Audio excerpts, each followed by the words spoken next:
process, he is also spearheading legal efforts to challenge FPRRD's detention, branding it as political persecution. His advocacy appears to be gaining traction from Duterte supporters, who view the arrest as an attack on Philippine sovereignty. Will the fight for due process of Duterte allies also translate to favorable results in the May elections? With us this morning at the BNC studio is the senatorial aspirant of PDP Laban, Attorney Raul Lambino. Good morning, Attorney Raul. Good morning, Attorney Karen, and good morning to the millions of viewers of your program. I hope millions. Attorney Raul, how did you become close to former President Duterte? Well, before the elections in 2016, if I remember right, about 16 months before May 2016, former President Fidel Ramos and a few retired officers of the armed forces went to Davao to talk to Mayor Tigong at the time and persuade him to consider running for the presidency. Then I was asked to help in the campaign for PRRD. So we formed this group, we call it the Champs of Rodi Duterte, headed by former Executive Secretary Bingbong Mijaldea and former National Security Advisor Judis Peron, who was very close to the then President Fidel Ramos. So we went out our way and tried to tell PRRD that you have the support of ordinary people, and we were very thankful that he considered running in the 2016 election. Then after that, PRRD appointed me as his presidential advisor for Northern Luzon, with the cabinet rank and another position that is as chairman and CEO of the Cagayan Economic Zone Authority. So I left my private law practice and I joined government. After so many years of convincing, I did not join government under President Fidel Ramos. I remained to be a practicing lawyer. So too, during the time of former President Gloria Macapagal Arroyo, I did not join her government. I remained as her lawyer and consultant, but not as the one working in government. But it was only President Duterte, when I consulted former President Arroyo, that I got this offer from PRRD, and then President Arroyo said, well, you refused me before, please don't refuse the president now. So I accepted the job, the challenge, and I was very thankful. I am not regretting anything that I have served the government under PRRD. So it sounds like you believed in former President Duterte way before he started going up in the ratings, because I remember when he decided to run, in the surveys, he was, I think, 4%. Yes, Attorney Karen. Isa ka dun sa mga nauna na naniwala na sa kanya. As early as almost 2 years before the election, because I remember right, it was September 2014 when I joined this group called CORD, the Champs of Rodi Duterte. What is it about former President Duterte that made you believe in him? Na una, mag-presidente siya. Pangalawa, like you were offered to be in government during the time of President Ramos, President Arroyo, but it was under President Duterte that you agreed to serve in government. I am very passionate of constitutional reform. You know that your mother and I have been championing the move to change the 1987 Constitution, and we need to have real reform in government, both structural and both systemic. And we see in PRRD the person who could possibly change the system of government that we have, which is a centralized, over-centralized unitary form of government, into a federal, decentralized system of government. And if possible, we are going to have a parliamentary system. And considering that PDP Laban, the party of which PRRD belongs to, and me too, is championing federalism. So that is the primary motivation why I had supported PRRD, to help transform the country into a more accountable, transparent governance through a federalism and parliamentary system of government. So let's go now to where we are right now with former President Duterte being arrested, supposedly because of the ICC. Why are you questioning the validity of that arrest? Well, first and foremost, our position is very clear. And as a lawyer, that's also my personal position, that ICC has no jurisdiction anymore to any Filipino citizen or to any resident in the Philippines, whether he is a Filipino or not, but he is in the Philippines, that ICC doesn't have any jurisdiction over any person who is in the Philippines, since 2019 when the Philippine government opted to get out of the International Criminal Court. You see, there are more than 60 countries all over the world who are not members of the ICC, including the United States, Russia, China, Israel, and Indonesia, Pakistan. These are very big countries, powerful countries, and they say that it is really a surrender of sovereignty, diminution of the right of a state to be a sovereign nation if you will be under the ICC.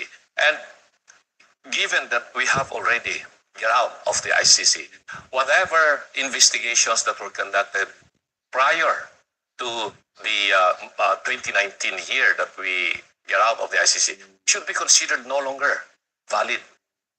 We studied that in law, Attorney Karen. Now, we have this principle of ex post facto law. Cannot apply ex post facto law unless it is favorable to the accused. You see? So that law, the act of the Philippine government in getting out of the ICC should be given a retroactive effect because that will favor all possible accused or of accused that are being investigated. Now, secondly, even assuming that ICC may still have jurisdiction over those alleged crimes committed from 2011 when the ICC Rome Statute was ratified by the Senate, and 2019, we have an existing judicial system. We had a working, effective judicial system. Investigations were already done from 2011 to 2016 against Mayor Duterte at that time of the alleged crimes in Davao City. Who investigated this? The Secretary of Justice, Laila De Lima. They were in power. They had done everything they could.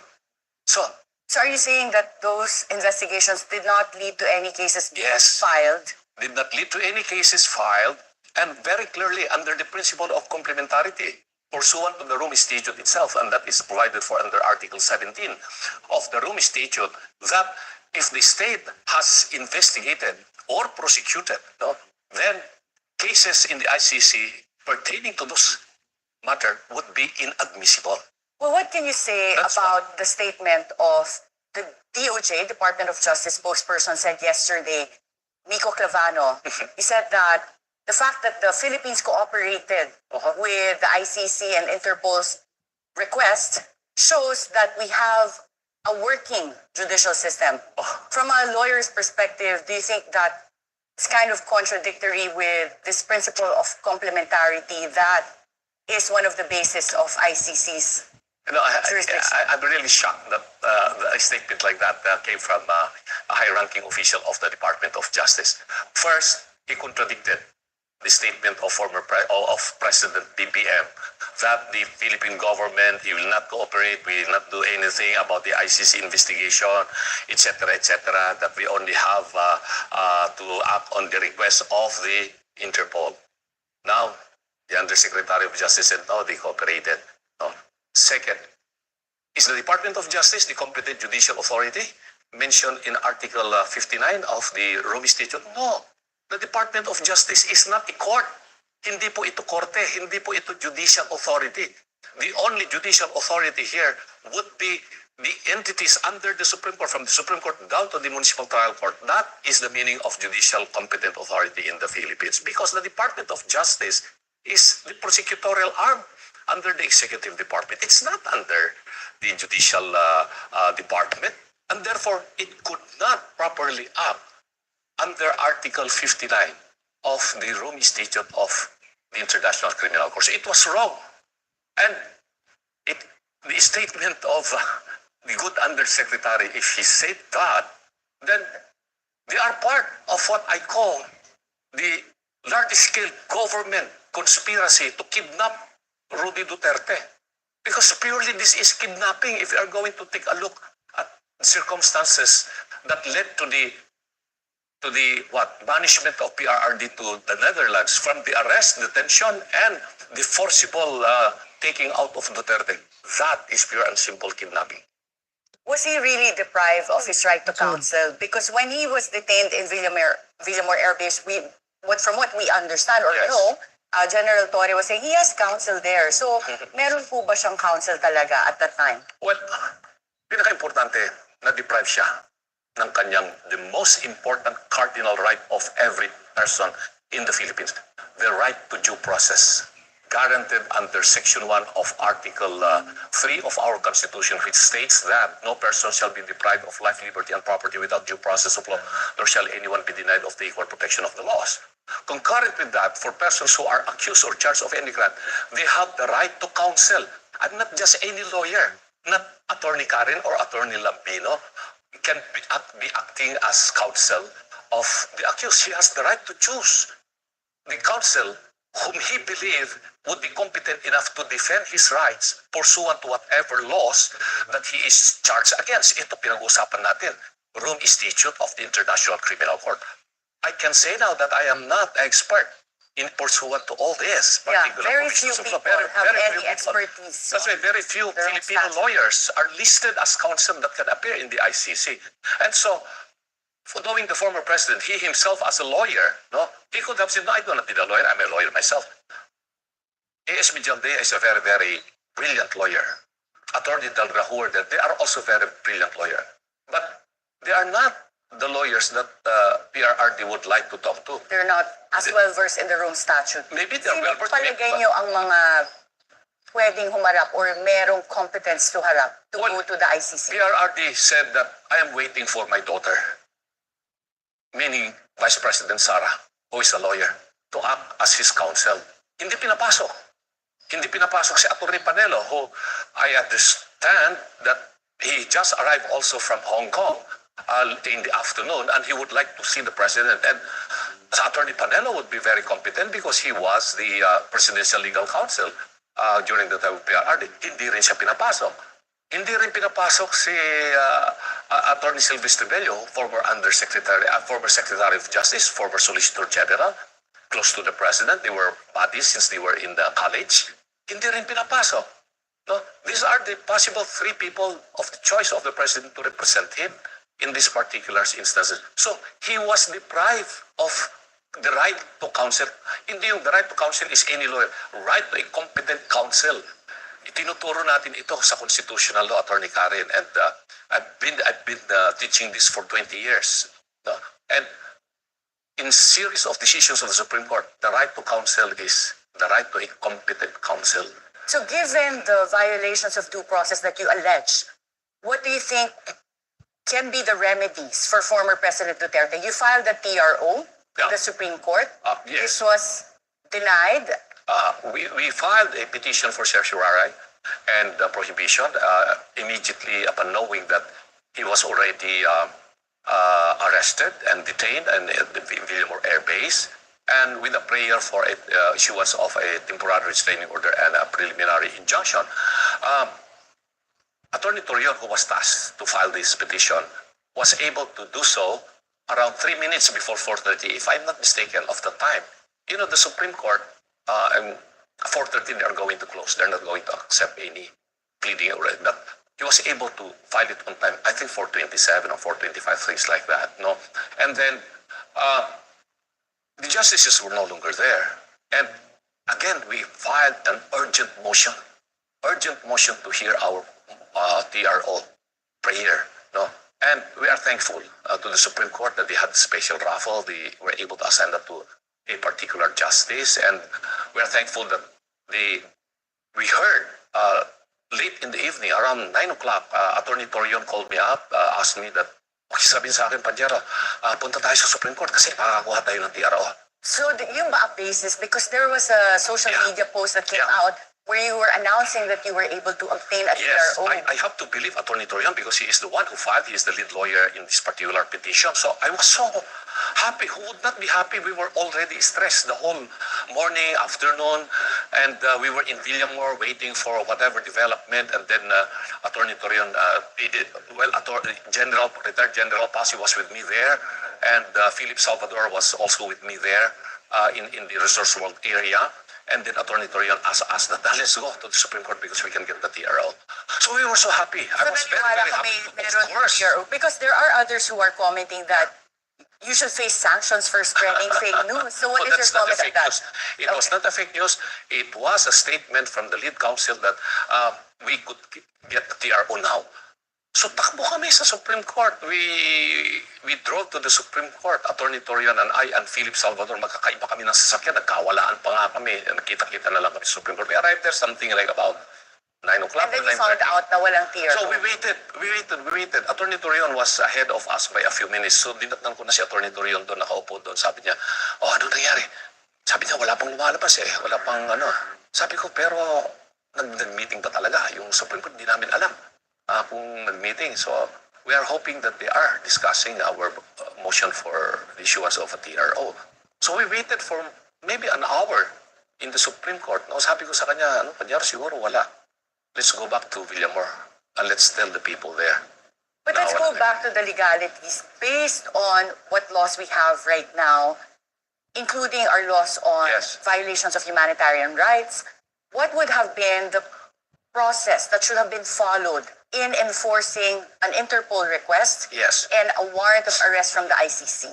Remember, Attorney Karen, that in our courses of political law and constitutional law, no, the one that has primacy jurisdiction or the primacy of the Constitution at all times, when there is conflict between an international law or international law principle, okay, and we are talking of how its effects here in the Philippines, always the domestic law prevails.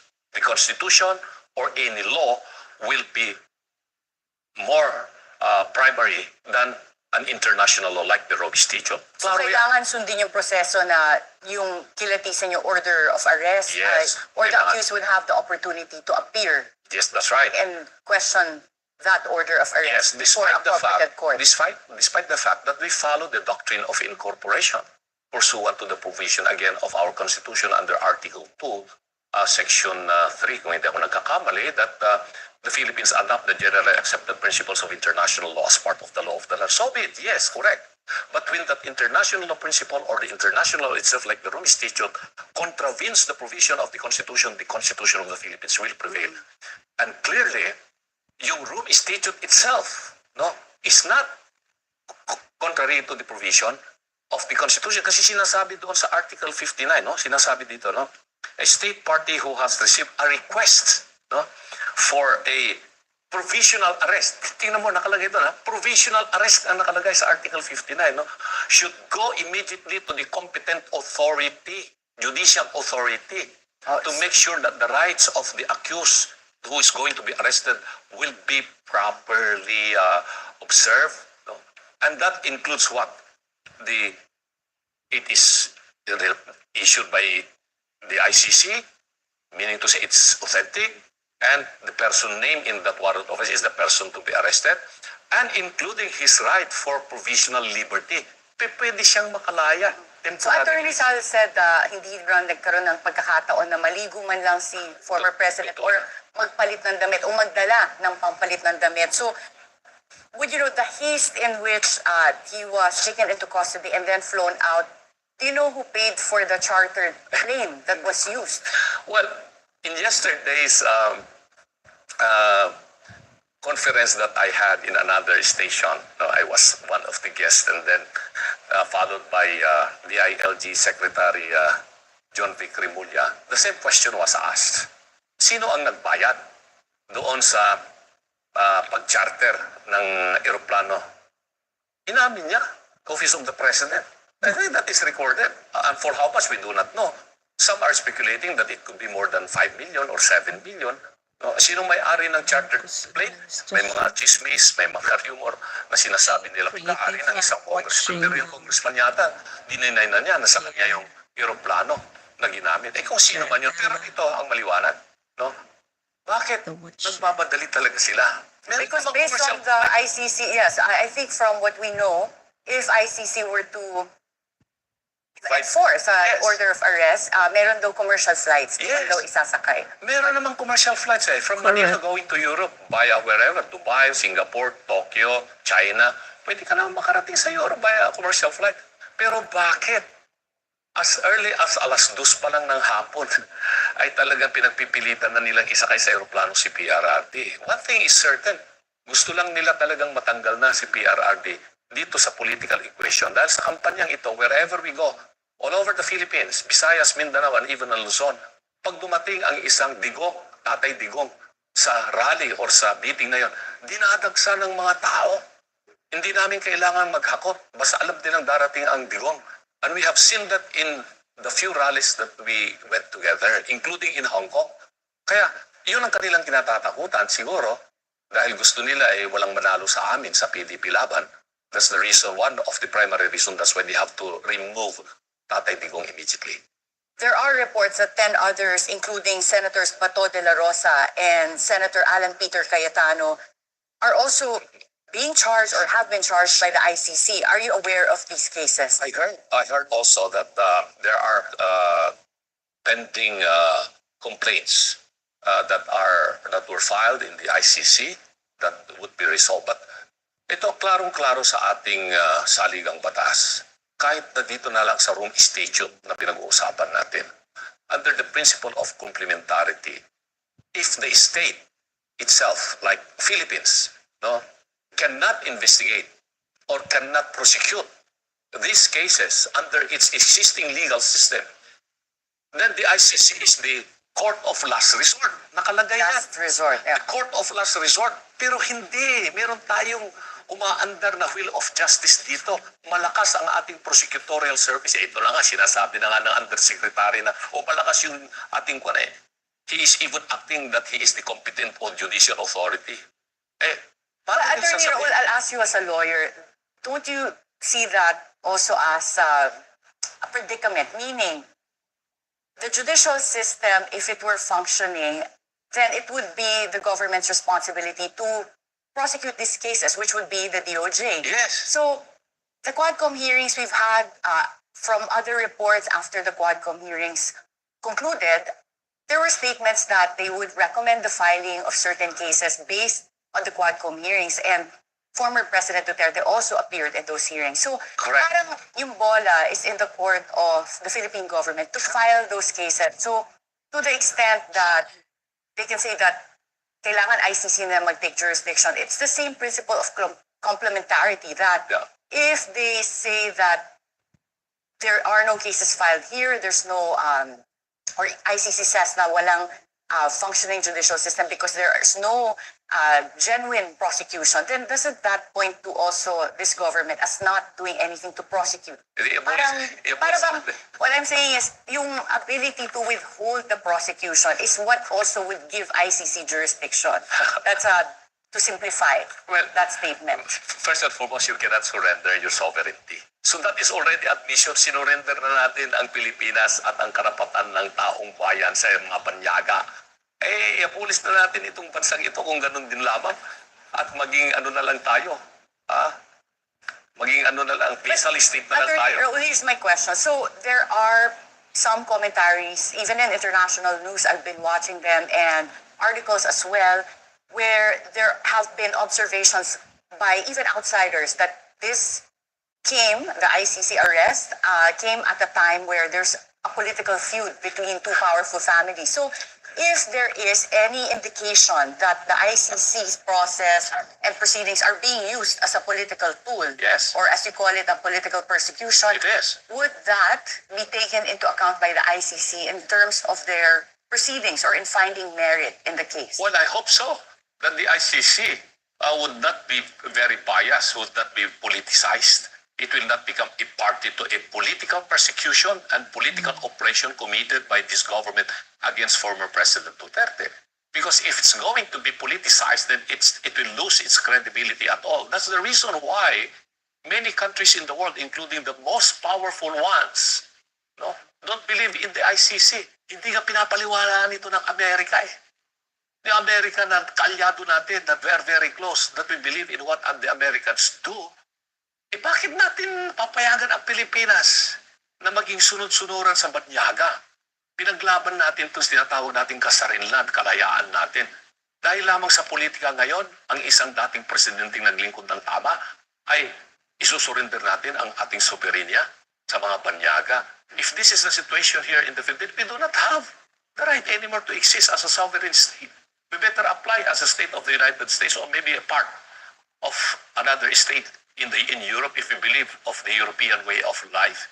and exercise of government. Kaya ito ang sinasabi ko, Karen, no? Maliwanag itong Rome Statute na if there is investigation being conducted or already conducted, then the case would not be admissible anymore in the International Criminal Court. I mentioned already the investigation conducted by De Lima when she was the Secretary of Justice from 2011 to 2016. They were in power. So there was investigation. So wala na yung mga kaso na yun na sinasabi na, I think 19 cases yung sinasabi of drug use and thieves. Kasama ba sa crimes against humanity? Yung crimes against thieves, no? Second, yung crimes committed from 2016 to 2019, were there investigation conducted by the government? There was very recently, as you mentioned, yung Senate investigation under Senator Risa Ontiveros or under Coco Pimentel, yata siyang chair yata noon, ng special committee. So there was investigation by the Philippine government and then followed by the investigation of the so-called Quadcom. So there was investigation that happened in the Philippines. Ergo, it cannot admit anymore, the ICC should not admit any more cases pertaining to those mentioned in the charge that was brought in 2017. Wala nang jurisdiction dito ang ICC, assuming that the Rome Statute would still be applied here in the Philippines. And Attorney Raul, last question. You are an aspirant under the PDP Laban, Yeah. senatorial slate, and like you said, dati pag nag-iikot kayo, talagang pumupunta yung mga crowds. Pag nalaman nilang dadating si Tatay Digong, paano ngayon na wala po si Tatay Digong, nasa Hague siya? Are you still going to continue your rounds, PDP Laban? Yes, the more that we become energetic, the more that we work hard. To be frank with you, for the last 3 nights, siguro mga 4 hours pa lang yung tulog ko. Because we really have to answer, we really have to tell our people na hindi pa tayo natatalo dito kahit wala na si Tatay Digong dito. Physically, he may not be around, but all the legacies, lahat ng kaisipan ngayon, alam ng Pilipino kung gaano kamahal ni Tatay Digong ang mga Pilipino. Kaya tuloy-tuloy lang yung aming ginagawa ngayon. First, sabihin ko, I never planned or dreamed of running for senator. That it was Tatay Digong who told me September 24 through Executive Secretary Midaldea. Sabi niya, Raul, gusto ni Mayor, kasama ka sa lineup ng PDP. Sabi ko, boss, hindi ako artista. Hindi ako entertainer. I am not a member of the media. Hindi ako kilala ng mga tao. Sabi niya, maniwala ka. Sinabi ni Mayor, mananalo ka. So, I consulted my family. Walang may gusto na tumakbo ako rito. But, you know, the words of Mayor Digong, PRRD, is so valuable to me na, okay, isama niyo ako dyan. And I only started campaigning February 11. From October 8 to February 10, wala, hindi ako lumabas o nagkabit ng kung anumang poster dyan. Wala. Ang makikita nyo sa social media account ko, before February 11, ang nakalagay doon, panibaka, kalabaw, gansa. Yun ang aking ginagawa kasi isa na lamang po ako ordinaryong magsasaka ngayon. Hindi na po ako yung full-time na abogado. So, that's how I wanted to come out as a candidate in this election. But starting February 11 until now, I am a candidate for the Senate number 34 under PDP Laban. Thank you so much, Attorney Raul Albino, and good luck in the 2025 Thank you, elections. Attorney Karen. Thank you. Maraming salamat po sa inyong lahat, mga minamahal na kababayan. Huwag niyo pong kalilimutan, magdasal po tayo, yung pagmamahal natin kay Tatay Digong, pagmamahal natin sa bansang Pilipinas at sa bawat Pilipino. Mabuhay po tayong lahat. Tipid-tip! Naibarato nga pang pahumot sa sanina. Dapat